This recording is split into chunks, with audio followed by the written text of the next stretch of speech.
Hello and welcome to Scots United, where I, Scott, and your team of Scots, who are also me, bring you the latest in movies, television, and popular culture. We're kind of combining popular culture and movies today to talk about one thing, Avengers Endgame. Yep, we're just going to cut because there's so much to talk about. There's so much movie to talk about. As you may know, over 3 hours. We'll get to that in a moment. But let me say this. It's pretty much a rave. There will be some minor, vague spoilers to follow. We don't go into too many tiny, specific plot points. So if you're worried, if you don't want any hint of anything, I guess turn this off.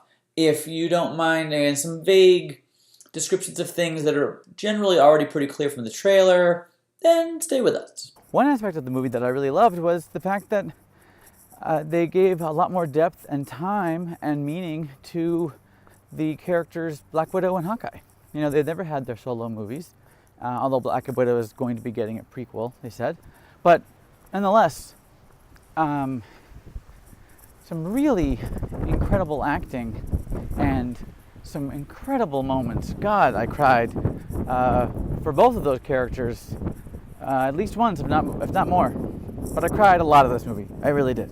I cried too. I cried when Thor got to go back in time. I cried, obviously, with Captain America a couple times, and with Iron Man a couple times. The trailer shows you that, with, Tony thinking he's marooned and stuck in space forever. I think everybody really had some good cry-worthy, whatever made up word works, but moments that warranted some real emotional reactions. Maybe not so much Hulk. Yeah, Hulk can get it. Minor spoiler, there's sort of like a merged Hulk in this, sort of like a mid-stage, like it's a kind of a balanced Hulk between Banner and full Hulk, and he's hot. He's just more human and not as huge, and it's, I felt myself being like, whew, wow, damn, yeah. So I'm coming out about it. I'm being honest. There it is. We are Mark Ruffalo fans in general. Him wearing a singlet and a Foxcatcher. What about Captain Marvel? She's hot off her movie that is still in theaters. What's her role in this whole thing? Captain Marvel takes more of a backseat in this. She is vital in a couple different ways, but it is a return to the core Avenger team that started it all, and also Captain Marvel is really the only one equipped to really deal with intergalactic issues at the moment, and that's what she's sort of focusing on, which makes logical sense. She is cosmic powered, so that makes sense. And speaking of women in this movie, there's a women team up moment that was just everything. But even I bet when the scripts came out, Karen Gillan, who plays Nebula, must have been psyched, because she's really, she's one of the survivors. We know this from Endgame, from Infinity War. And she really plays a very vital, interesting role, and is really just a splendid actress in this. Does some really great work, working off Thanos, working off Gamora, working off the Avengers. She's just great. Cool. Another MVP of this movie has got to be Paul Rudd. I know we love Paul Rudd because Paul Rudd is the best, but he's also just really funny in this, but also really brings a gravity to certain moments too. You've seen the trailer where he's, at Avengers headquarters. He's believed dead like everybody else because he was stuck in the quantum realm, if you saw the end of Ant-Man and the Wasp. So his reaction to the changed world, there's just I was reminded several times how smart they were in their casting over the years, how well they put together a real stellar cast of amazing, amazing actors who just are great and really know what they're doing and can portray multiple emotions in one brief moment, and it really comes across the board. No doubt. P.S. Paul Rudd, everyone, is 50 years old. 50. That seems criminal that he looks that good. But we love him because he's Paul Rudd. So you may have gathered that there's a time travel element to the movie.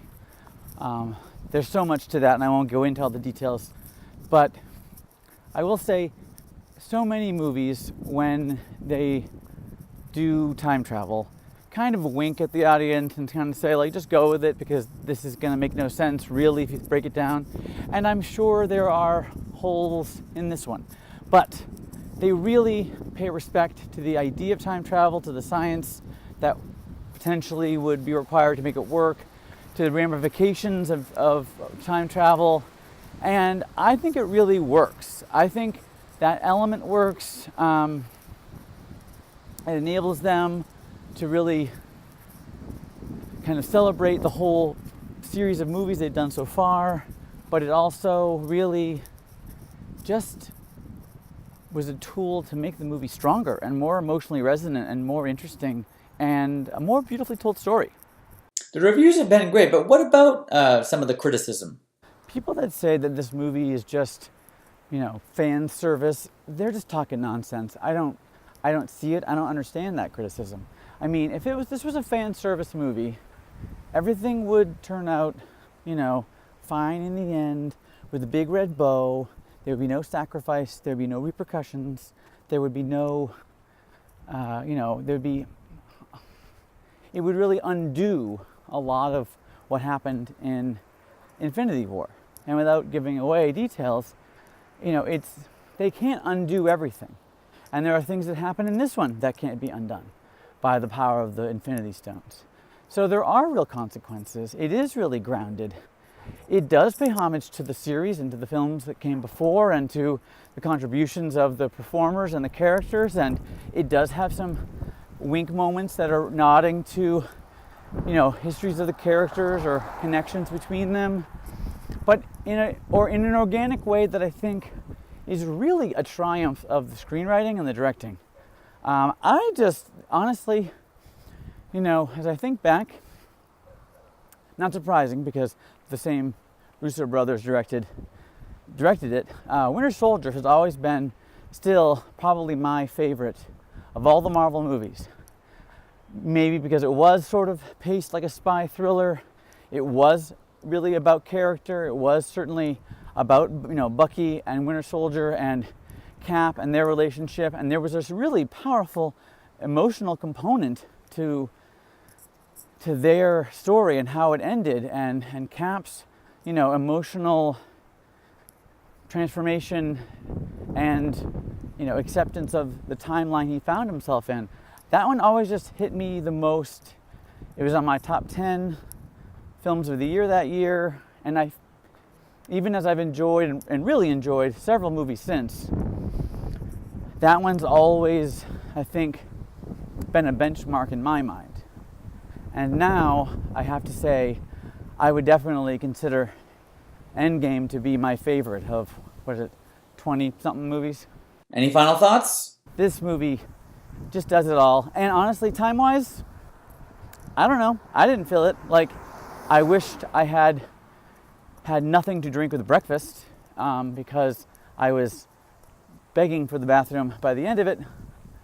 However, that 3 hours and change flew by, and I did not feel like it was any bloat. There was no filler. It felt all good to me. I liked every moment. I wanted every moment, and it was a swift 3 hours, which is hard to do. Okay, so it's a rave, I guess, people. Avengers Endgame. Go see it. It's worth seeing it on the big screen.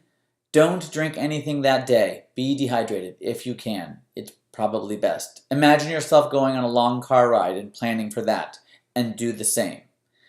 It's just for your own comfort. That's it.